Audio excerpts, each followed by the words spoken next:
The studio doors open and Eunice enters, flanked by PAs helping her carry bags of supplies. She's ready to film and makes her way to the stage. She seems like a very typical elderly woman, only she's wearing a glittery leopard print jumpsuit. She takes her seat. Hello, Eunice. What a lovely outfit. Thank you, Clark. Nice to see at least one of us on the stage has some manners. Oh, excuse me. How rude of me. I forgot you need compliments or else your bowels fall out. You look like Carney got lost in the red light district. Let's set for Eunice's solo interview, please. Constance, you can go ahead and take a break. Fine by me. The less I'm near this one, the better. Well, good riddance. Constance exits the filming area and stands off to the side, chatting up a male PA. Set for take one. Bravo. Rolling. Welcome back to the reunion of Season 7 of Golden Summers. Here we are now with another one of our wonderful stars, Eunice Frankel. So Eunice, it's been quite the year for you. It has indeed, Clark. And for you too, you're looking... She tries hard to find it. He looks bad. She's doing her best. swell. Oh, well, thank you, Eunice. I do try. Now, let's this season for you specifically. We talked with your co-star and arch nemesis just before this, Constance Clements. From your point of view, how did such an intense rivalry get its start? Well, of course there was the incident with my nephew. But I think the true cause of this whole debacle is that she's an insecure woman. Insecure women project their own self-hatred and fears onto others. And that's why she hates me, because I can do what she can't. Which is? I love myself, and therefore present myself with confidence and grace. Oh, very well put, Eunice. I see that you're holding tight to that reputation of peacekeeper on the show. Constance smirks and guffaws in the background. Eunice hears this. She's pissed. Excuse me? I know I just didn't hear that dumb whore open her mouth to laugh at me. Get over here, bitch! Let's take care of this the proper way. Eunice is out of her chair and trying to fight with Constance. It's pretty weak. She needs a bit of an assist. Clark grabs her while two PAs wrestle with Constance. Let me go! Let me go! Eunice is able to land a decent kick to Clark's shin and he goes down. Now that she's escaped, Eunice rushes Constance. You don't want any of this, skank. I'll fucking end you. Terrified, the PAs release Constance, who barrels full force into Eunice. Their struggle collapses to the ground and this fall neutralizes both of them. They both writhe around in pain for a moment before recovering. God, how much do you weigh? It's like hitting a brick wall. Screw you, whore. Better than that reigns of flabber going on there. Why are they paying at that crack of a plastic surgeon's office in Phoenix? What the hell is going on here? Why is there a brawl on my goddamn set? Chuck enters from backstage, livid. Christy is trailing him from behind with a clipboard and tray of coffee cups. What the fuck is going on here? Chuck, I can explain. Shut the fuck up. What the hell? An assistant director is the captain of this fucking ship. And right now, all I see is chaos. As Chuck is chewing out Victor, Christy slams into him, spilling 4 nearly boiling cortados all over him. The cortados are so hot that Chuck is already developing blisters. Oh my god, please don't fire me, please! Call a medic right now. Jesus Christ, are these 3rd-degree burns? Christy, do your only fucking job and pick up that walkie and get a professional here right fucking now! Yes, Chuck, I'm so sorry. I'm so... Save it. Dial it right now. Yeah. Christy's injured so badly that she drops the phone. As she bends down to get it, she slips in the spilled cortado and melted skin/blood mixture. Oh. She lies there for a few seconds while the following happens and then eventually gets up and dials. I told you to get them riled up, not fucking kill each other. What the hell do you think you're doing? You're lucky I'm practically disabled right now, or I'd wipe that stupid expression right off your fat mug. What do you think I'm doing? I didn't even ask a question. I called Eunice a peacekeeper, which is a reputation she already fucking has, and Constance has to go off with her stupid attitude. Here you go again playing the victim. Alright, maybe I should have let you get into narrative acting. Alright, you make a killing with what I've seen on set today. I'm not. Oh my god, you're trying to get me sent to the ward? It's so fucking hard to play your... He puts his hands up near his temple, drawing out the word and pushing it at the same time, really spitting it out. Twisted game, and all you do is punish me for it. No, all you do is punish me for my decision to cast you. Thank God it's gonna be your last time doing it. Oh, fuck you! Last time. Everyone, let's wrap this up. Medics, thank you so much. Can we please get set up for our next take? Yes, thank you, Victor!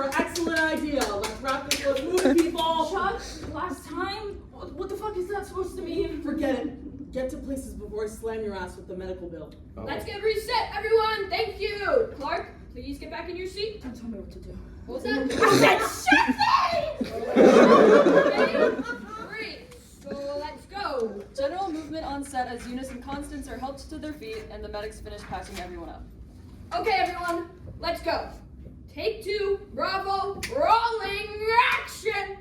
We're back with season 7 reunion of Golden Summers, and I have here with me now Eunice Frankel. How are you, Eunice? I could be better. Well, couldn't we all? Clark disappointed to get up. Let's get to our first question, shall we? How are you and Archie doing? You've been together for what, about a year now? Why don't you remind us of how you two met? Me and Archie? Yes, you and your husband, Archie. Oh, right. He's fine. We met at Crab Labs. Great! And I do have a fan submission that I'd like to address, the cheating allegations that happened at the beginning of this season. What? Victor and Chuck both appear confused. This was a reveal that was supposed to be done way down the line. What's Clark's angle here? The cheating allegations. When Archie didn't come back from Tampa for like a full 72 hours. Beat.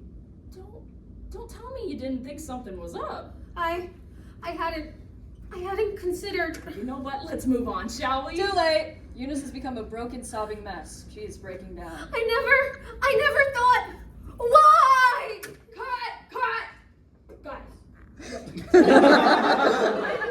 This is an emotionally charged moment, but can we please get through at least these solo interviews?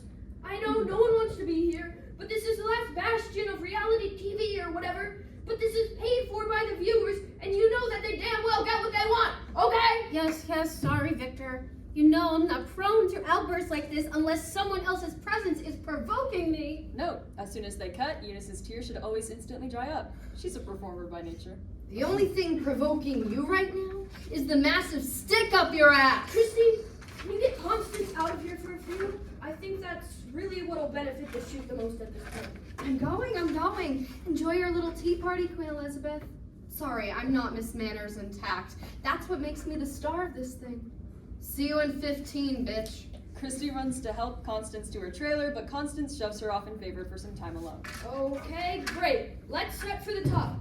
Let's please make this the one, people. The faster we move, the faster we get through this. This is take 3. Bravo. Quiet on set, please.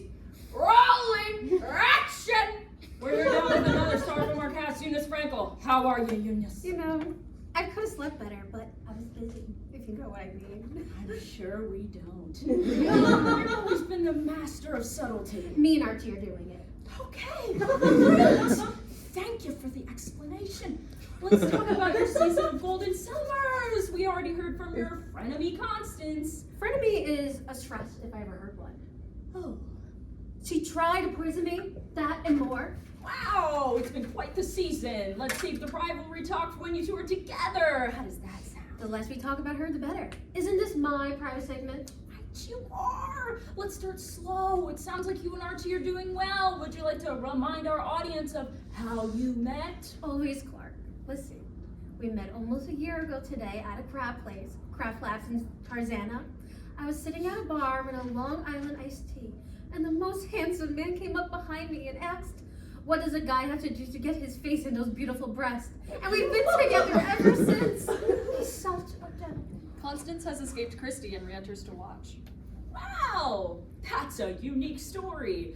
If I've ever heard one. Now, we did hear this season that Archie underwent some medical issues. Can you tell us more about that? Of course, if the audience wants to hear it, but it is rather difficult for me to discuss. As Eunice grows more emotional, Constance rolls her eyes. You remember when it all started back in May? He couldn't, hold it together. There, Eunice. We don't need to continue if it's too difficult to talk about. No, it's fine. After all, Archie would want me to explain. See, he had a fall after he had one of those too many risky sours at Cards and Chronicler's event, which I'm sure we'll discuss more for other reasons. And he fell and tripped. I'm sorry. Eunice takes a dramatic pause to look around, needing something. Clark begrudgingly takes the hint and hands her a handkerchief, which he completely clears her sinuses into, and then delicately places back into his hand. He grimaces and throws it onto the floor. Eunice should also be doing that thing where people aren't really crying but are dabbing extremely close to their eyes in order to prevent their makeup from running. Thank you. He found chipped his tooth, and it took more than one filling session to recover. His face will never be the same. Eunice stifles a dramatic sob. She's enjoying every second of this. Well, a chipped tooth doesn't seem too serious. Thank God for our lovely friend Raquel at Teeth at Tammy Vinner's clinic. We were able to get him outfitted with a fabulous set of beautiful teeth for a great price. A photo is shown of Eunice and Archie, who has the worst set of veneers you've ever seen. Like shiny, big, horsey teeth. They're almost like bathroom tiles. Eunice sighs and admires the photo, while Clark is clearly skeptical. What a great photo. Glad to hear he's doing okay. Our next question.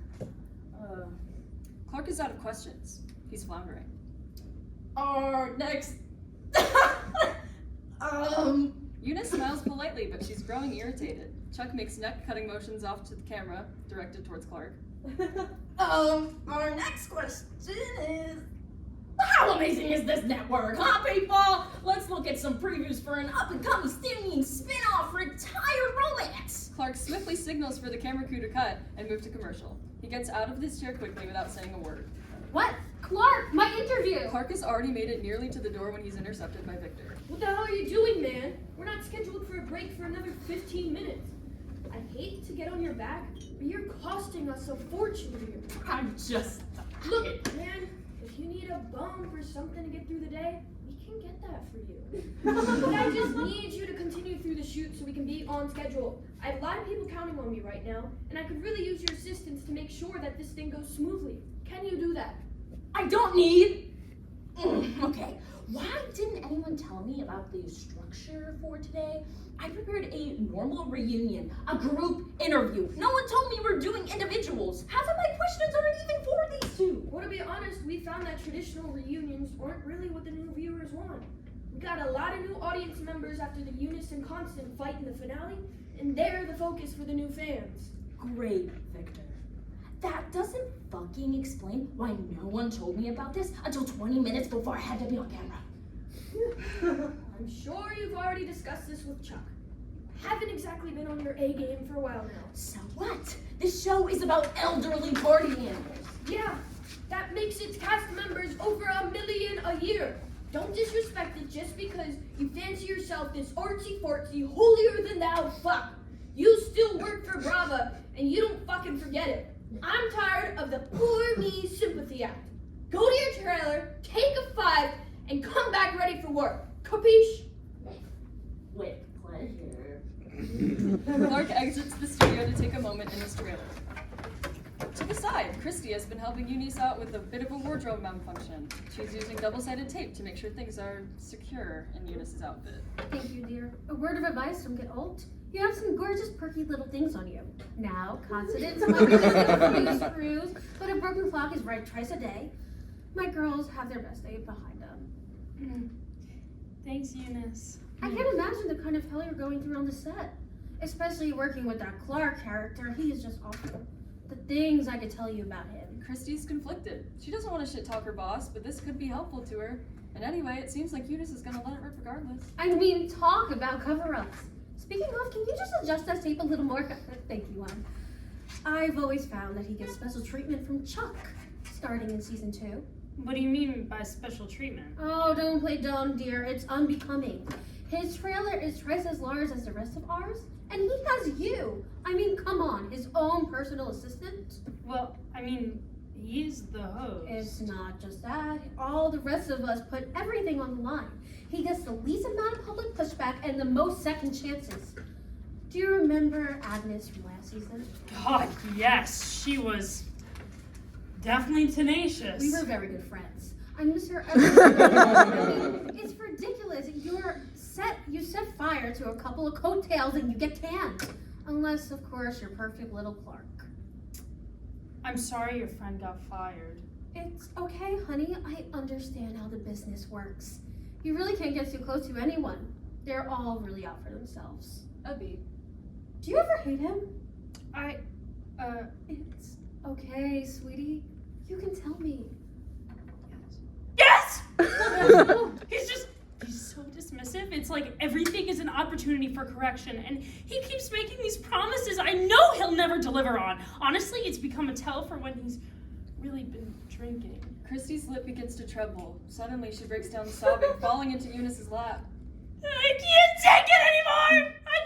I'm so sorry. It's been such a hard day. Eunice begins to tear up as well. Despite her exterior, she's very sensitive. That's okay, dear. There. It's hard on all of us. Even for you? Of course. It may look like I'm a tough cookie, but I'm a very soft soul.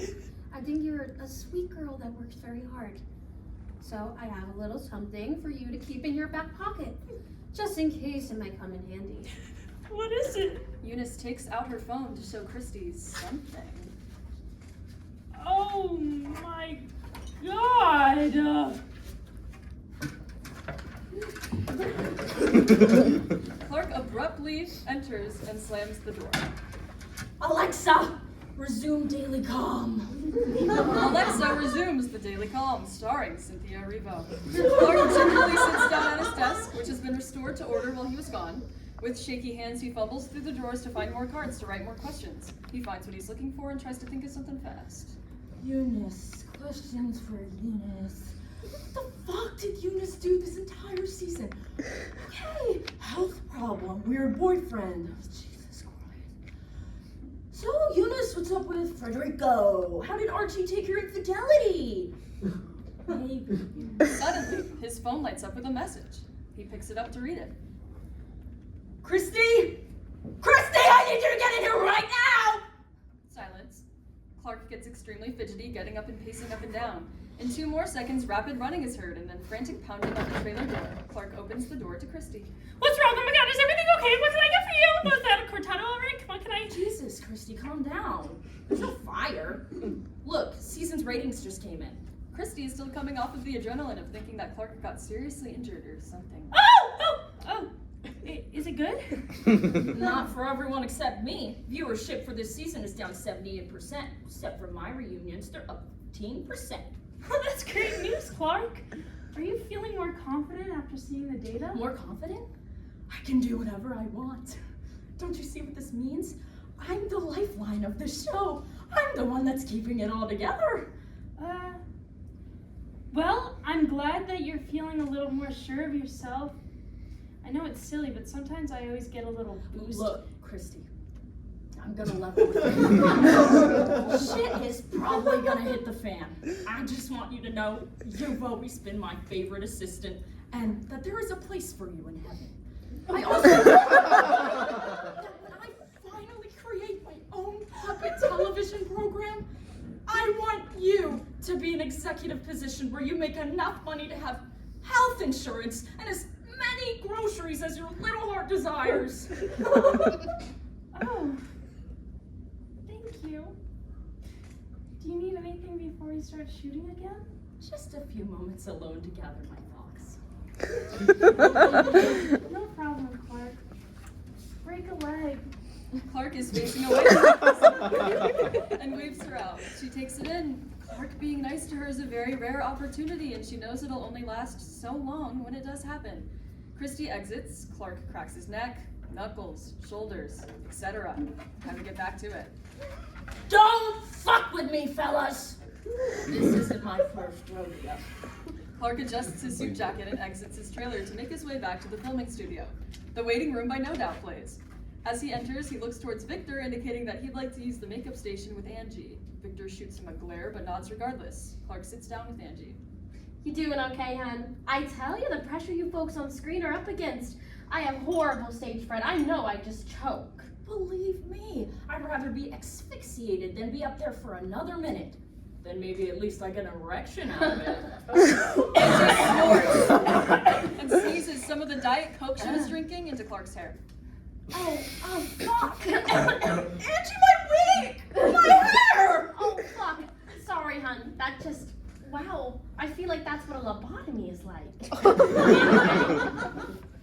I just need some more powder. And now for you to get the Diet Coke and boogers out of my hair. Oh, no problem, hon. While applying the makeup, They're filming them together for the next segment, right? They sure are. I'll try not to get caught in the crossfire. Can I give you a word of advice? Sure. Maybe stay out of it as much as you can. What do you mean stay out of it? I'm the host. I'm not exactly a passive party here. I mean, ask the question and step back. Maybe it's like prey animals in the wild. If you stay as still as possible, they'll ignore you and just rip each other to shreds. Okay, I see what you mean. Can't let my ego get in the middle of things. Exactly. You know I love you, but sometimes you take things a little too personally. I've always been confused about that. How were you ever able to become an actor with such thin skin? I got scouted right after the Colgate commercial. I didn't really have time to do a lot of pavement pounding. That clears things up quite a lot, actually. Angie fires off a final mist of hairspray. All right, go get him, Tiger. Clark gets out of the makeup chair and finally makes his way over to set. Great, you're all set? Yeah. Took you fucking long enough. Okay, everyone, we are starting. Take 1, Century. Ladies, are you feeling ready up there? Constance and Eunice are already in their respective chairs getting a few quick touch-ups. Maybe they're being fanned and hand-fed grapes. Maybe there's a PA acting as a human footstool for one of them. They both flash Victor a thumbs up as they enjoy their pampering. Great. Clark, go get set. All right, people, let's get this shit over with! Clark settles down into his seat, cards ready. There's movement on the stage as the set prepares to film. Okay, everyone, rolling, and action! We're back with season 7 reunion of Golden Summers, and now we have our 2 leading ladies together at last. You 2 both had your individual interviews before this. How does it feel to be back together again? Like dialysis. Just peachy. Right. Well, let's start with some more recent events, and our viewers may recall the final gala held at the Mondrian Hotel. You 2 got into it near the end of the night, and Eunice, you actually ended up storming out of the event. What exactly transpired there? I can tell you, Clark. Some of us simply can't hold our liquor and aren't emotionally mature enough to relegate themselves when they get their feelings hurt. It's a nice try, but he asked a question. I'll answer it for you, Clark. At the gala, I thought we had patched everything up and moved on from this whole thing, but clearly I was wrong. One of your PAs pulled me aside to let me know that this one right here went behind my back and tried to terminate my season's renewal. That's not That's exactly. quite the bombshell! I know. And after that whole speech about how we're in this together and we're soul sisters and we should be buried in the same plot and yada yada yada, a massive betrayal. Oh, fuck you, Constance. You know all of that was bullshit on your part. I take what people say at face value. No, you don't. You're the most conceiving person I know. You only agreed to make up with me so you could keep poaching my sponsors. You took dependence from me. They made enough for me to put a down payment on my condo. Just face it. You're a nightmare for these companies to endure, so you resort to stealing mine. Don't hate the player, Eunice. Eunice, how do you know for sure that Constance has been poaching sponsors? I've seen the emails. They pay her to stir up shit on the show, and don't play dumb. We all know that you're benefiting from this racket just as much as she is. Well, fortunately for all of us, none of that is on the record. Let's move on. But shall we? Let's get to the highlight rivalry of this season. Can you ladies tell me what was that all about? Video clip. Constance slamming a key lime pie into Eunice's face at a beach party in Florida. Eunice grabbing Constance's walker and attempts to hit her over the head with it. Constance smacking Eunice in the head so hard her wig flies off, and then her dentures come out. Classy Constance. Pissed you can't fight? Now, ladies, let's try to stay on track. Where did such an intense rivalry get its start? I know it couldn't be over something as small as a stolen purse candy or 2. Constance slept with her nephew? And don't try to deny it. I have the footage. Roll the tape, people. Or is that technically sensitive information since he's a child? He's 42 years old. Well, you're still my little boy. And you have no business getting your disgusting tortilla tits all over his He came on to me. Silence. Eunice was not expecting this. Well, here's what we know. You 2 met at the Quartz and Quaaludes event last spring in Tampa. Can you tell us about what drew you to him? Dear God, look, don't get her started. Where do I begin? You know, I'm a dominant woman. What I saw in him was innocence, like a baby that had been dropped. I had a feeling he would do anything I said because he'd never met someone with such presence. Present's my ass. The narrative you're spinning is insane. Everyone hears this, right? I'm not crazy for thinking that this woman sounds like a goddamn predator. Don't say anything to me about being insane until you've taken your Donny Pozo. What state of senile are you in again? Okay, We did see a couple of tender moments between you two. Eunice, what was your motivation in trying to clear things up at the Streamy Awards? Well, Clark, I believe in a little something called God and hell. And I believe that if we can't forgive, that's where we'll all end up. So everyone out there watching, please send some prayers to my colleague here. She needs all the help she can get. You heard it here first, everyone. Constance is going to hell. See you there, Fairy. Cut the camera. Clark gets up furious. Constance approaches Clark. Clark, I wish you would just give up. This isn't working for you anymore, and you know it. Who the hell are you to tell me what works and what doesn't? At this point, Clark looks absolutely insane. Like, truly broken. Oh, Clark, just look at yourself. This job is killing you. You're the one that's killing me. I can barely stand to look at you, and the fact that my job is to give you a platform, it's blasphemous. You're everything that's wrong with the fucking country. Your generation drained this planet dry, and now you're just using your pension to act like a coked out 22-year-old who just discovered Vegas. It hurts me to see you like this. So bitter. Well, I figure I should be the one to break the news, but you won't have to suffer like this anymore. What does that mean? You're gonna put me out of my misery? In a sense. The network has chosen me as your replacement. Clark is in complete shock. Everything he's worked for is crumbling underneath him. As much as he hated this job, he wanted it to be his decision to leave, not to be replaced with what made him hate the job so much in the first place. I know it's hard to hear, but this is for the best. I'm the fan favorite. You're a has-been. Funny you're the one that's washed up when I have at least 30 years on you. Close your mouth, hun. You're attracting flies. I heard we're taking a 10, so you might want to use this time to compose yourself before we get back to filming. You look like shit. Constance exits.